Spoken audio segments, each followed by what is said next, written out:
People all over the world have been struck by its stunning imprint of the face of Jesus Christ. Not everyone's convinced that the shroud is a genuine holy relic. When scientists first applied artificial intelligence to examine one of history's most contested religious artifacts, they anticipated modest results. Perhaps the technology would clarify some details or settle a few technical questions. Instead, what artificial intelligence revealed was something that transformed the entire investigation and left researchers from multiple disciplines struggling to find explanations for what the data showed them. The Shroud of Turin has captivated human attention for centuries. It is a linen cloth measuring approximately 14 feet in length and just over 3 feet in width that bears the image of a human figure. For believers, it represents a sacred relic with profound spiritual significance. For skeptics and historians, it represents either an elaborate medieval forgery or a naturally occurring phenomenon not yet fully understood. For scientists, it has become one of the most puzzling objects ever subjected to systematic analysis. Yet despite centuries of examination, debate, and investigation, the shroud has refused to yield its secrets to traditional methods. The image itself presents an immediate puzzle. When you look at the cloth directly, the figure appears as a faint shadow, barely visible, almost ghost-like in its subtlety. If you stand too close to the fabric, the image disappears entirely. Only when you step back and adjust the lighting does the form become apparent. A human body emerges from the cloth, showing both front and back views, as if the person had been laid upon the material during burial. The figure appears to have experienced severe physical trauma. Wounds mark the wrists and feet, suggesting puncture injuries. Extensive damage covers the back, indicating repeated strikes. The face bears signs of blunt force trauma. Every wound corresponds with remarkable precision to historical accounts of Roman crucifixion methods. For centuries, this mysterious image puzzled everyone who encountered it. Artists could not explain how such an image came to exist on cloth without visible paint or pigment. In the late 19th century, photography provided an unexpected revelation. When researchers created a photographic negative of the shroud, something astonishing occurred. The image suddenly became clear and precise. Where the cloth had appeared dark, the negative showed light. Where it had been light, the negative revealed darkness. The photograph revealed facial features with stunning clarity and anatomical accuracy that seemed impossible for a medieval creation. This photographic property raised uncomfortable questions. Photography did not exist in medieval times. The concept of negative imaging was not understood until centuries after the shroud's earliest documented appearance. Yet here was a cloth that behaved as if it possessed photographic properties centuries before the technology was invented. This paradox drove scientists toward increasingly sophisticated investigation methods. Over decades, researchers applied multiple disciplines to the shroud. Chemists analyzed fiber samples. Physicists measured radiation signatures. Pathologists examined the wound patterns. Textile experts studied the weaving technique. Historians researched archival records. Botanists identified pollen grains embedded in the fabric, tracing them to Middle Eastern plant species. Blood residue on the cloth exhibited properties consistent with actual human blood rather than artistic materials. Yet each investigation answered some questions while creating several new ones. The deeper researchers looked, the more mysterious the shroud became. Then, in recent years, researchers made a decision that would transform the investigation entirely. They would apply artificial intelligence systems to the high-resolution digital scans of the shroud. These were not AI systems designed to prove or disprove religious claims. They were not programmed to support any particular belief system. Instead, researchers employed the same artificial intelligence technology used in forensic reconstruction, medical imaging analysis, and archaeological investigation.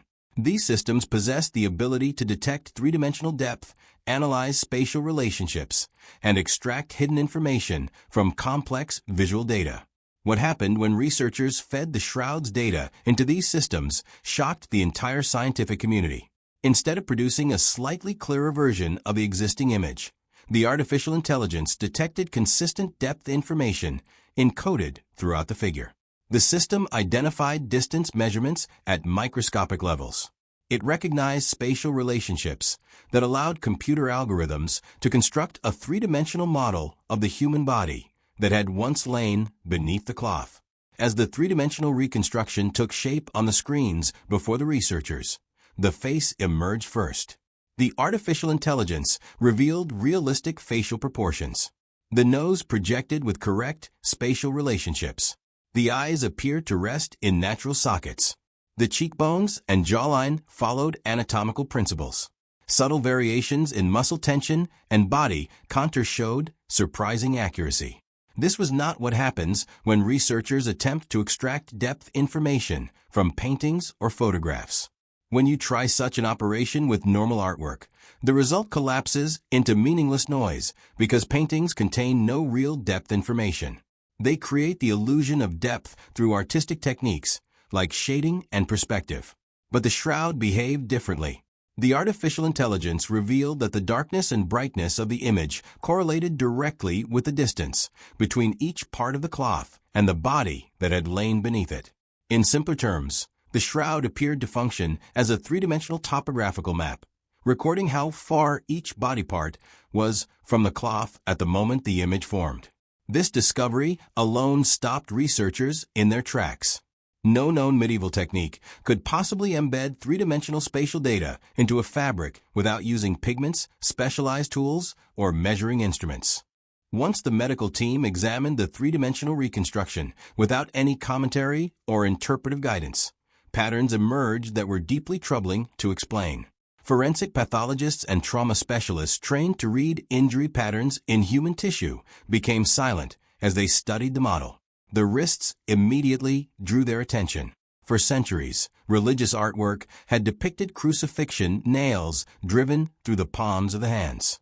However, modern anatomical understanding demonstrates that human palms cannot support the weight of a suspended body. Yet the shroud's reconstruction showed trauma not through the palms, but through the wrist area, precisely where bone structure would allow nails to penetrate and hold significant weight. This anatomical accuracy reflected knowledge that simply did not exist during medieval times. The shoulders displayed evidence of extreme strain and subtle deformation consistent with prolonged downward pressure. The muscles and joints suggested that arms had been pulled upward and outward for extended periods, supporting substantial weight. This pattern aligned perfectly with what would occur if a man were forced to carry a heavy wooden beam and then suspended by his arms for hours.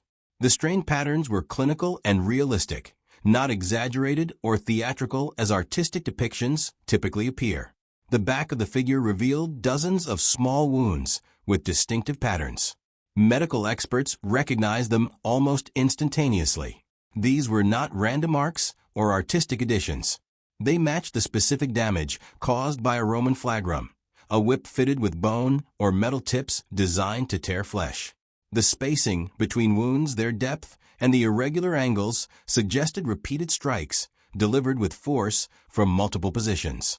This was documentation, not artistic symbolism. The face showed swelling around the cheeks and eyes indicating blunt trauma. The nose appeared damaged consistent with forceful impact. Bruising patterns indicated blows delivered from different directions. Even the beard area showed signs of stress, as if hair had been pulled violently. These details were far too subtle for the naked eye to perceive clearly, yet the artificial intelligence detected them with precision. Perhaps most haunting was what the legs revealed. The posture encoded in the image suggested repeated movement, a pattern of slumping downward and then pushing upward again. Medical experts immediately recognized this as the body's response to slow suffocation. Crucifixion victims do not die quickly from the wounds themselves. They die gradually as exhaustion prevents them from lifting themselves to breathe. The artificial intelligence model captured this struggle, frozen in the linen fibers. What disturbed the experts most profoundly was not that the injuries matched biblical descriptions from the Gospels. Rather, it was that they matched modern forensic understanding of Roman crucifixion methods, knowledge that simply did not exist in the medieval world. Medieval artists worked from theological tradition, religious imagination, and artistic convention. They did not understand suspension trauma, respiratory failure, or the physiological effects of prolonged muscle fatigue under extreme stress. Yet the shroud encodes all of this information. When researchers examined the fiber structure itself under extreme magnification, they encountered another mystery. The image was not embedded deep within the cloth. It was not soaked into the fabric. It barely touched it. Only the outermost layer of individual fibers had changed color. Not the entire thread, not even the whole fiber, just the surface fibrils, which are thinner than human hair by orders of magnitude. The discoloration stopped abruptly, as if something had interacted with the cloth for just a fraction of a moment, and then vanished completely. This behavior ruled out every traditional artistic method. Paint penetrates fibers deeply. Dyes soak into fabric. Heat scorches deeper layers. Chemical stains spread throughout material. But the shroud's image refused to behave like any of these methods. Artificial intelligence analysis searched for repeating patterns consistent with human craftsmanship and found none. Instead, the algorithms detected uniformity across the image that suggested a single, simultaneous event rather than something created piece by piece over time. Attempts to recreate the shroud in laboratory conditions have consistently failed. Some experiments can mimic the surface appearance, but not the depth information. Others can affect surface fibers, but cannot produce a coherent image. None have successfully combined three-dimensional depth, anatomical accuracy, fiber-level surface alteration, and negative imaging properties into a single result. This failure matters significantly because it suggests that whatever process created the shroud remains unknown to modern science. As the artificial intelligence finished assembling and reconstructing the three-dimensional data, the system revealed the face in full detail. The AI did not exaggerate features or smooth imperfections. It did not idealize the face or impose symmetry where none existed. It simply translated the depth, contours, and spatial information already present in the cloth into visible form. What appeared on the screen was a Middle Eastern man, likely in his early 30s, with a broad nose, deep-set eyes, a full beard, and hair parted at the center. His facial structure was strong but not imposing. His features were distinct but not stylized. What immediately struck every observer was the expression. Despite the extensive trauma visible across the body, the face was not frozen in agony or pain. There was swelling, bruising, and damage consistent with violent blows, yet the overall expression was calm. The eyes were closed. The mouth appeared relaxed. There was no contortion of suffering. No grimace. Instead, there was stillness. For many scientists in the room, this detail was unexpectedly unsettling. The artificial intelligence had not invented an expression. It had revealed one. And that expression suggested that the moment captured by the shroud was not during suffering, but after it. Yet this discovery did not settle the debate. Instead, it fractured it further. Skeptics argued that technology cannot prove identity. Three-dimensional accuracy does not automatically equal historical authentication. Supporters countered by challenging critics to explain all the anomalies simultaneously. A negative image created centuries before photography.